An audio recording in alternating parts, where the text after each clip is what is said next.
Okay, so now that we've been through the create work breakdown structure, or just simply create WBS, here in the 6th edition of the PMBOK, part of the crowd training's PM City, we're going to review, and it's pretty simple, I think, if you are recalling what we've been through already in the terms of the inputs, the outputs, and the tools and techniques.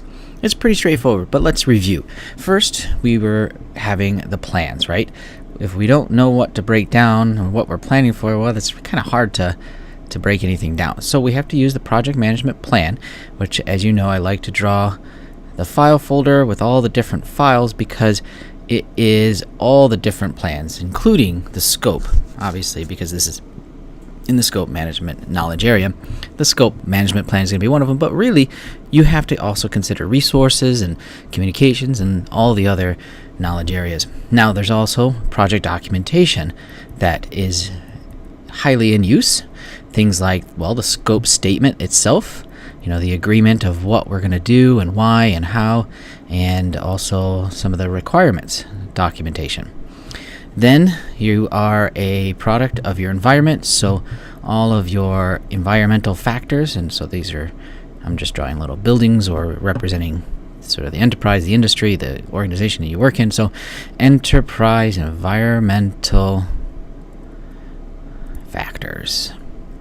And then also things, I'm going to draw a binder here to kind of represent all those different templates and tools and other assets that you might have in your organization that's going to help you out. So your organizational process assets.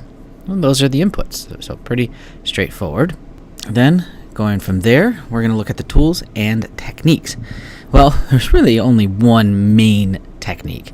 It's where you have to take this scope statement and the requirements and break it down. So whether you are just doing it in some kind of list, like an outline form, or you are using sticky notes and building some kind of hierarchy to break it down from control accounts all the way down to the work packages themselves, that is up to you, and that does require a little bit of experience and knowledge and expertise, education, learning, lessons learned. So that's the other tool and technique, which is just plain old straight up expert judgment. Okay, so this one is called Decomposition, and as you see, it's just really just the act of breaking it down, right? Getting it to where you can manage it.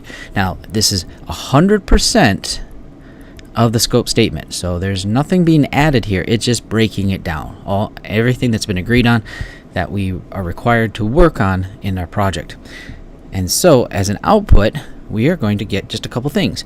We are going to get that work that we know we have to do.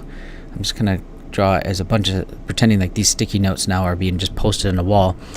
But we have a baseline, a scope baseline, representing all the things that we are going to be responsible for producing, or this point in the project onward, whatever time period we're doing this. Usually it's at the beginning, but it could be elsewhere, or as requirements change, etc. And then we should also then update maybe the scope statement or the other documents that we're working with. Those project documents are also going to be updated. So those are really the only two outputs: scope baseline and the project document updates.